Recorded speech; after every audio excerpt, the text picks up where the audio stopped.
새로운 값이 배치될 때마다 이전에 있는 값은 새로운 값으로 대체되게 됩니다. 자, 새로운 세 번째 정수형을 입력받는 것을 한번 해볼까요? 자, 세로형 썸까지 나왔습니다. 1차로 끝난 건 그 표시를 하기 위해서 여기에 간단하게 표시를 해놓읍시다. 1이라고. 그 다음에 사용자로부터 또 다른 값을 입력받게 이번은 third라고 화면에 표시를 할 겁니다. 그 다음에 여기에 동일한 것을 카피해서 여기도 집어넣어 봅시다. 자, 세 번째 입력된 정수를 입력받는 부분, 그리고 그것을 넘버 1, 아까 만약에 45라고 입력됐으면 45가 있던 넘버 1, 거기에 새로 입력받은 값 숫자 100, 이것을 새롭게 갱신해 놓을 겁니다. 갱신. 그런 다음에 다시 앞에서와 같이 넘버 썸을 그대로 갖고 오고, 그리고 화면에 출력을 또 해봅시다. 구분을 하기 위해서 3이라고 2라고 표시를 해놨어요. 자, 어떻게 되나 볼까요? 자, 인티저 45를 입력했습니다. 입력받아서 이 45는 정수형으로 바꿔서 넘버 1이라는 메모리 공간에 집어넣습니다. 두 번째 72 입력했습니다. 그러면 넘버 2는 72가 들어가 있습니다. 그리고 그 결과 sum 1에 대해서는 요 메시지가 출력하고 sum 두 개의 합산단 값인 117이 출력이 됐습니다. 자, 세 번째 third 인티저가 있습니다. third 인티저. 자, enter third 인티저. 요 부분에 와 있어요. 요 부분에 와서 멈춰 있습니다. 그리고 프롬프트 깜빡이는 표시가 돼 있죠. 자, 입력받게 돼 있습니다. 여기에 우리가 100이라고 썼습니다. 이 100은 정수형으로 바꿔서 아까 들어가 있던 45라는 값이 들어가 있던 넘버 2의 값을 갱신을 할 겁니다. 그러면은 45가 있던 넘버 1은 새롭게 입력받은 100이라는 값으로 바꿔치기가 될 거예요. 그리고 바꿔치기 한 다음에 바꿔치기 했던 숫자 100을 읽어오고 기존에 있던 72를 가져와서 결과를 만들어낼 겁니다. 엔터를 쳐볼까요? 자, 172, 즉 넘버 1에 45가 있었는데 100으로 다시 변경을 했고, 그 변경된 값과 기존에 있던 넘버 2에 있던 72를 가져와서 두 개의 합산된 결과를 화면에 보이는 것 마냥 이렇게 172가 화면에 출력이 됐습니다. 따라서 메모리는 값이 변경될 수 있다. 즉 할당 연산자를 써서 왼쪽에 있는 위치에 있으면 값이 변경이 된다. 마찬가지 썸도 이전에서는 117이 있었지만 넘버 2가 바뀌어서 새롭게 새로운 값인 172가 기록이 됩니다. 즉 썸에는 기존에는 117이었지만 172로 변경되어서 기록이 됩니다. 따라서 메모리의 값이 배치될 때마다 새로운 값으로 대체된다. 그리고 읽는다는 것, 사라지는 것이 아니다. 여기서 읽는 것이 있었죠. 이렇게 값을 읽어오는 것, 값을 읽어올 때는 그 안에 있는 데이터 값은 사라지지 않고 읽어오기만 하면 되는 겁니다. 자, 산술연산자, 더하기, 빼기, 나누기, 곱하기 이런 등등의 것들이 있습니다. C샵에서는 이렇게 표현하고 있어요. C샵은 고수준의 언어이기 때문에 여러분들이 일반적으로 대수에서 사용하고 있는 이런 표현식 그대로 사용할 수 있습니다. 그리고 좀 다른 부분이 나누기 연산자, 그리고 나머지 연산자, 이런 게 조금 다른 부분이 있네요. 자, 나머지 연산자하고 나누기 연산자의 차이점을 한번 보도록 할까요? 자, 기존에 있는 코드를 좀 정리를 해봅시다. 자, 이 부분은 삭제를 하고, 자, 썸의 넘버 1에 메모리 영역의 값을 7로 정했습니다. 즉 할당 연산자의 오른쪽에 있는 값을 읽어서 왼쪽 메모리 공간에 값을 기록을 하는 것, 할당 연산자. 그리고 넘버 2는 값을 2로 지정을 했습니다. 그리고 썸은 넘버 1 나누기 넘버 2. 자, sum 그리고 넘버 1, 넘버 2 모두 정수형 타입입니다. int 타입. 자, 나누기 했을 때 어떤 결과가 나오나 볼까요? sum is하고 뭔가 결과가 나오겠죠. 나누기 했던. 자, 이렇게 3이 나옵니다. 3. 자, 정수형으로 나눴을 때 결과는 몫을 뺀 나머지는 삭제가 됩니다. 즉 여기서 보면은 2분의 7이라고 했을 때 몫인 3만 이 썸에 들어가게 되는 거죠. 그리고 그 이하 나머지 부분들은 삭제가 됩니다. 삭제가 돼요. 자, 당연한 거겠죠. 왜냐하면 정수형과 정수형으로 나눴을 때 그 값을 받는 놈도 썸이라는 정수형 타입이고, 그럼 정수만큼의 크기만 들어갈 수가 있습니다. 그러니까 나누기 했을 때 나오는 몫에 해당되는 부분만 썸에 저장이 됩니다. 자, 나누기 연산자였어요. 그럼 나머지 연산자, 퍼센트를 쓴 나머지 연산자를 쓸 때 어떤 결과 나오나 볼까요? 1이 나옵니다. 1. 즉 7분의 2 했을 때 몫인 3은 버리고 나머지 1만 썸에 기록이 되는 겁니다. 그게 나머지 연산자입니다. 정리해보게 되면은 정수형분의 정수형은 정수 부분만 남는다. 나머지는 버려집니다. 반올림조차도 하지 않는다. 만약에 나머지 부분만 쓰겠다면은 나머지 연산자를 쓰면 됩니다.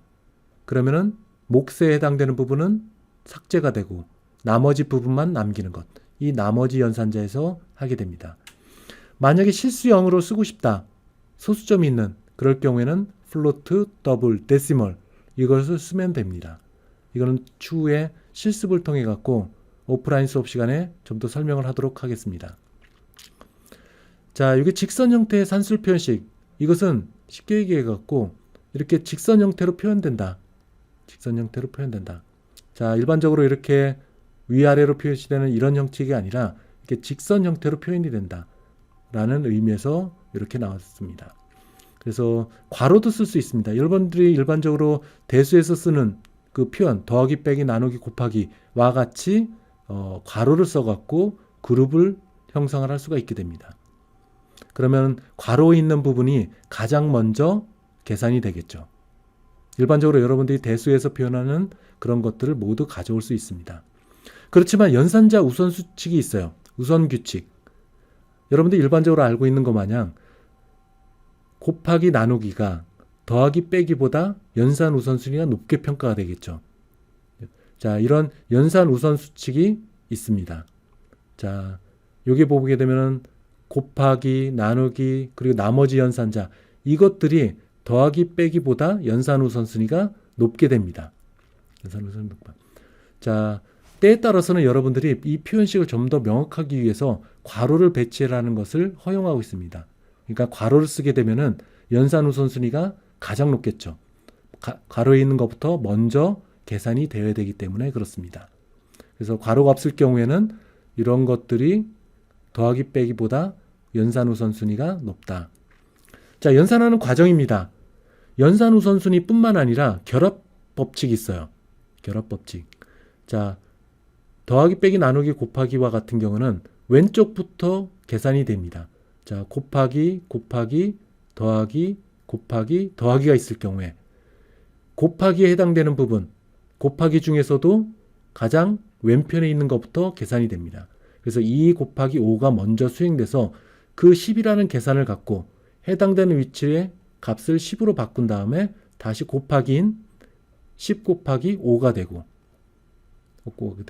그 다음에 곱하기 위쪽 더하기 오른편에 있는 요게 먼저 수행되고 그 다음에 더하기가 남게 되면은 다시 왼쪽부터 계산이 수행됩니다. 그래서 연산 우선순위와 그리고 연산 우선순위가 똑같다고 했을 경우에는 결합 법칙이 적용된다. 더하기 빼기 나누기 곱하기와 같은 경우는 왼쪽에서 오른쪽으로 진행을 하면서 계산이 진행된다. 라는 것을 기억해 두시기 바랍니다. 다음번에는 동등 연산자, 같다라는 것은 등호 표시 2개를 씁니다. 앞에서도 얘기했다시피 등호 표시 하나는 같다라는 의미가 아니라 할당한다는 뜻이 됩니다. 그리고 같다라는 것은 등호 표시 2개를 갖고 있습니다. 조건식은 참, 거짓 이런 것들을 나타내는 것들이 의사결정에서 쓰는 표현식입니다. 그래서 같다라는 것 또는 다르다, 같지 않다라는 표시를 할 때는 느낌표와 등호 표시 두 개가 한꺼번에 있는 것은 같지 않다. 그리고 등호 표시가 두 개 있는 것은 같다. 그리고 크다, 작다, 크거나 같다, 작거나 같다 라는 표시식을 이렇게 표현식을 하고 있습니다. 일반적으로 앞에서도 얘기했다시피 동등연상자, 등호 표시 두 개 있는 것과 할당연산자, 이것을 잘못 사용하게 되면 구문 오류가 생기게 됩니다. 즉 같다라는 것이 할당이 되는 그런 결과를 가져오게 됩니다. 그래서 할당연산자는 이 표시, 등호 표시 하나를 두고 오른쪽에 있는 값을 가져와서 왼편의 값을 기록한다 라고 하고 있습니다. 그래서 때에 따라서는 어떤 사람들은 동등연산자를 더블 이퀄스라는 명칭으로 쓰고 있고, 그리고 또는 이퀄스라고 표시를 하고 있습니다. 그리고 하나짜리는 allocation, 즉 할당 연산자라는 이름을 쓰고 있어요. 자, 구문 오류와 논리 오류가 있습니다. 일반적으로 구문 오류는 말 그대로 C샵의 문법적인 오류를 얘기를 하고 있습니다. 이런 문법적인 오류가 발생되면 비주얼 스튜디오 에러 리스트 창에서 오류 메시지들이 만들어지게 됩니다. 논리 오류 같은 경우는 이런 구문 오류, 즉 비주얼 스튜디오의 에러 리스트 창에서 나타나지는 않지만 사용자가 의도한 바대로 수행되지 않는 현상, 이런 것들을 논리 오류라고 얘기를 하고 있어요. 논리 오류. 자, 뒤에 나가서 할당 실습할 때 이 할당 연산자와 동등 연산자의 착오에 의해서 어떠한 논리 오류가 발생되는지 수업 시간에 설명을 하도록 하겠습니다. 자, 연산자 우선 규칙, 다음과 같은 것들이 있어요. 자, 이거는 관계형 연산자네요. 관계 연산자 또는 동등 연산자, 이런 것들이 나옵니다. 자, x가 y보다 크다. 그리고 x는 y보다 작다. 이거는 x가 y보다 크거나 같다. 자, 이런 조건식을 통해서 참이냐 거짓이냐를 판단할 수 있게 됩니다. 자, 여기에 나와 있는 if 명령문 두 개의 정수를 비교하는 것입니다. 자, 여기 보면은 사용자로부터 인티저 값을 입력을 받습니다. 앞부분의 예제하고 동일해요. 그 다음에 두 번째 값의 입력을 받아요. 그래서 넘버2에 입력을 합니다. 자, if문을 써갖고 넘버1에 있는 값을 읽어와서 그 값이, 넘버2의 메모리 영역에 있는 값을 읽어와서 그 값이, 두 개의 값을 비교를 했을 때 같을 경우에는 if문 안으로 들어갑니다. if문 안에 들어가서 write line 메소드를 호출해요. 그래서 두 개의 값을 화면에 출력을 하게 됩니다. 만약 거짓이면은 if문 안, 즉 이 브레이스 안으로 들어가지 않고 23번째 줄로 점프를 하게 됩니다. 즉 이 안에 들어가지 않고 이 안에 있는 부분이 거짓이 되면은 if문 바깥에서 나가게 됩니다. 바깥으로 나가게 돼요. 자, 같지 않다. 같지 않다. 그리고 이쪽이 클 경우에는 이쪽으로 들어가고, 그렇지 않을 경우는 33번째 줄로 이동을 하게 됩니다. 마찬가지 34번째 줄에서는 이 조건식이 거짓이 되면, 참이면은 이 안으로 들어가고 거짓이 되면은 38번째 줄로 점프를 하게 됩니다. if문의 이 헤드가 거짓이면, 조건식이 거짓이 되면 38번째 줄로 점프를 하게 돼요. 자, 이런 과정 속에서 이런 코드들이 만들어짐을 알 수가 있게 됩니다. 최종 결과 이렇게 나오는 것. 동등연산자, if 명령문의 조건이 참이면 해당 명령문에 연결된 명령문이 실행된다. 즉 여기 나와 있는 것 마냥 여기 있는 조건이 참이면 if문에 연결된 조건 표현식, 즉 if문의 바디 안으로 들어간다. 거짓이면 이 바디 안으로 들어가지 않고 그대로 바깥으로 나오게 됩니다. 자, 그런 내용들을 설명을 하고 있어요. 자, if문 안에 있는 명령문에 대해서는 들여쓰기를 한다. 보시는 바와 같이 안쪽으로 들여쓰기를 한 것을 볼 수가 있어요. 그리고 if문은 만약에 명령문이 하나만 있다. 하나만 있을 경우에는 이 브레이스를 빼도 상관이 없습니다.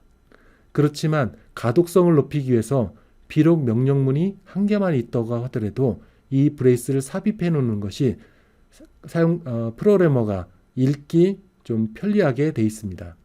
자, 여기 있는 것들 그런 내용들이에요. 브레이스 안에 브레이스 명령문이 하나만 있다고 하더라도 브레이스를 두는 것이 가독성을 위해서 상당히 좋다라는 것을 이 오류 방지 방법에 나와 있는 내용입니다.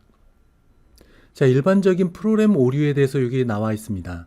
그래서 if 명령문의 조건식이 들어가 있는 괄호 다음에 세미콜론, 즉 스테이트먼트 명령어의 기준 단위를 정의하는 세마이콜론, 이걸 배치하면 구문 오류가 아니더라도 논리 오류가 발생될 수 있다. 이 부분은 오프라인 수업 시간에 제가 예를 갖고 설명을 하도록 하겠습니다. 자, 여러 개의 긴 라인의 명령문, 즉 세마이콜론으로 구분된 이 명령문이 만약에 긴 경우가 있습니다. 현재 우리가 실습할 때는 짧은 것들만 하고 있지만은 여러 개에 있는 문장이 길 수가 있어요. 그러면 유의미한 부분, 만약에 여기서 유의미한 부분은 아마 이 안에 있는 이 부분이 될 겁니다. 만약에 이 명령문이 길다고 했을 때, 지금은 짧지만 만약 길다고 했을 때는 엔터를 해서 해당되는 위치로 유의미한 위치까지 이동을 하는 게 좋다라고 얘기를 하고 있습니다. 그래서 좀 정렬을 해서 어느 부분에서 어느 부분까지가 명령어인지 여러분들이 쉽게 눈으로 파악하기 위해서 이렇게 들여쓰기를 하는 것을 권장을 하고 있습니다. 자, 여기 콤마와 같은 경우는 나중에 메소드 파라미터가 긴 경우 예를 들어서 다시 설명을 하도록 하겠습니다. 어쨌든 명령문이 긴 경우에는 다음 줄에 연결해서 쓸 수가 있다. 다음 줄에 연결해서 쓸 때는 유의미한 지점까지 탭을 써갖고 들여쓰기를 하는 것을 권장을 하고 있습니다. 자, 여러분들이 기억해야 될 거, 오늘 수업에서 가장 중요한 것 중에 하나는 이런 동등연산자, 관계연산자, 그리고 이런 것들의 우선순위를 좀 여러분들이 기억하는 것이 좋습니다. 자, 우선 여기와 같이 연산자들이 쭉 나열이 돼 있어요. 제일 위에 곱하기, 나누기, 그리고 나머지 연산자가 연산자 우선순위가 굉장히 높네요. 그리고 연산자 우선순위가 가장 낮은 것이 할당 연산자입니다. 즉, 위에 있는 산술 연산자, 그리고 관계 연산자, 이것들이 모두 완료된 다음에 할당 연산자가 적용이 된다. 우선순위가 그렇습니다. 다만 차이가 있는 것, 결합법칙, 이런 것들은 뭐 산술 연산자나 관계 연산자, 이런 것들은 왼쪽에서부터 오른쪽으로 진행을 하면서 우선순위가 결정이 됩니다. 그런데 할당 연산자와 같은 경우는 반대로 오른쪽에서 왼쪽으로 진행을 하면서 수행이 돼요. 정리해 보면은 연산 우선순위가 가장 중요하고, 연산 우선순위. 그 다음에 연산 우선순위가 똑같다. 자, 곱하기, 나누기, 나머지, 이게 한꺼번에 있다. 이럴 경우에는 왼쪽에 있는 것부터 연산이 먼저 수행이 된다. 할당 연산자와 같이 할당 연산자가 여러 개 중복돼서 하나의 명령어, 세마이콜론, 스테이트먼트에 있다. 그럴 경우에는 할당 연산자는 오른쪽에서부터 왼쪽으로 진행을 하면서 수행이 된다. 라고 여러분들이 기억을 하면 될 거예요. 연산 우선순위가 동일할 경우에는 위에 있는 것들은 왼쪽에서 오른쪽으로 가면서 먼저 수행되고, 할당 연산자와 같은 경우는 연산 우선순위가 할당 연산자가 여러 개가 있다 라고 할 때는 그 중에 오른쪽에 있는 것부터 먼저 수행이 된다. 자, 연산자 우선순위는 브록 A에 들어가 있습니다. 자, 브록 A에 있는 것들을 참고를 해갖고 연산 우선순위를 여러분들이 기억을 하면 좋을 것 같아요. 연산 우선순위를 여러분들이 뭐 암기를 할 필요는 없지만 그래도 몇 개의 대표적인 연산 우선순위는 기억하는 게 좋겠죠. 시험에서는 이 연산 우선순위는 아마 제가 제공을 할 겁니다. 다만 다른 부분은 할당 연산자와 같은 일부 연산자들은 왼쪽에서 오른쪽으로 진행하는 것이 아니라 오른쪽에서 왼쪽으로 연결이 된다는 것을 여러분들이 기억하셔야 됩니다. 3장의 마지막 부분은 단축키에 대해서 얘기를 하겠습니다. 두 개의 단축키가 나와 있습니다. 자, 여러분 프로그램 할 때, 자, 이 예를 들어보게 되면 컨트롤 F8 실행까지 하게 되면 이렇게 한 번에 결과가 나옵니다. 그런데 앞에서도 얘기했다시피 프로그램을 진행을 할 때 구문 오류, 즉 문법적인 오류들은 에러 리스트 창에서 쭉 나열이 됩니다. 그래서 해당되는 부분을 여러분들이 수정할 수 있는 거죠. 그런데 구문 오류, 논리 오류, 즉 사용자가 원래 계획했던 그 알고리즘대로 수행했을 때 원하는 결과가 안 나오는 경우가 있습니다. 즉 여러분들이 처음에 코드를 생각했을 때 잘못된 알고리즘을 갖고 수행된 거겠죠. 그래서 그와 같은 논리 오류를 파악하기 위해서 디버그 모드로 진입하는 것들이 필요합니다. 자, 디버그 모드로 진입을 하기 위해서는 부분 중단점이 필요합니다. 즉 정지되는 위치, 중단되는 위치를 설정하는 거죠. 중단되는 위치를 설정하는 것은 이쪽 회색 부분, 여기에 클릭을 하게 됩니다. 자, 17번째 줄에 클릭을 해볼까요? 이렇게 빨간색의 원이 나타납니다. 그럼 프로그램이 구동하다가 이 부분에서 멈추게 됩니다. 그리고 몇 개의 부분을 볼까요? 이렇게. 그래서 해당되는 지점까지 어떤 값들이 제대로 나왔는지 파악을 하기 위해서 이렇게 중단점을 지정을 하게 됩니다. 앞에서 여러분들이 컴파일하고 빌드하고 실행 파일까지 일괄적으로 되는 것은 컨트롤 F5, 즉 디버그의 여기 Start Without Debugging, 요거를 선택을 해서 결과가 나왔습니다. 자, 이제는 F5만 누르겠습니다. 즉 디버그의 Start Debugging 또는 단축키로 F5 누르게 되면은 해당 지점까지 쭉 나타나게 됩니다. 해당되는 지점. 그래서 17번째 줄에서 멈추게 됩니다. 자, 멈추는 지점을 정확히 알아야 돼요. 17번째 줄, 이 끝나는, 즉 넘버 1의 7이 할당이 되는 이 지점까지 끝내고 멈춘 거냐? 그건 아닙니다. 17번째 진입하기, 즉 넘버 1이 있는 요 앞부분에서 멈추게 된 겁니다. 아직까지 넘버 1 할당 연선자 7까지는 들어간 상태가 아니죠. 즉 이 앞에서 멈춘 겁니다. 브레이크 포인트 지점은 이 앞부분을 의미합니다. 아직 넘버 1 7 여기까지 끝난 게 아니라 요 앞부분에서 멈춘 겁니다. 이 앞부분에 멈췄을 때까지 상황, 넘버 1 값이 메모리 영역에 얼마의 값이 들어갔나, 넘버 2 얼마가 들어갔나, 그 썸은 얼마가 들어갔나, 이런 등등의 것들이 로컬이라는 이 창에서 나타나게 됩니다. 나타나게 돼요. 자, F5를 한 번 더 눌러봅시다. 그러면 17번째 줄이 수행이 되고 그 다음에 18번째 줄 이 앞부분에서 멈추게 됩니다. F5 한 번 더 눌러보겠습니다. 자, 눌렀어요. 자, 17번째 줄이 수행되고 18번째 줄 앞부분에서 멈췄습니다. 자, 넘버 1 아까 0이었었죠. 그런데 7이 할당이 됐습니다. 7 값을 읽어서 넘버 1이란 식별자에 있는 메모리 영역에 값을 7을 기록을 했습니다. 그래서 이렇게 7이 기록된 것을 여러분들이 볼 수 있어요. 자, 그 다음에 넘버 2 현재는 0입니다. 자, 18번째 줄에서 F5 또는 F5를 한 번 더 눌러보겠습니다. 자, 빨간색으로 값이 변경된 걸 볼 수가 있죠. 자, 빨간색으로 표시된 것은 요 이전 브레이크 지점에서 다음번 브레이크 지점 요 부분이 되겠죠. 이 과정 속에서 어떤 변수가 변경된 것들, 변경된 값들이 빨간색으로 표시됩니다.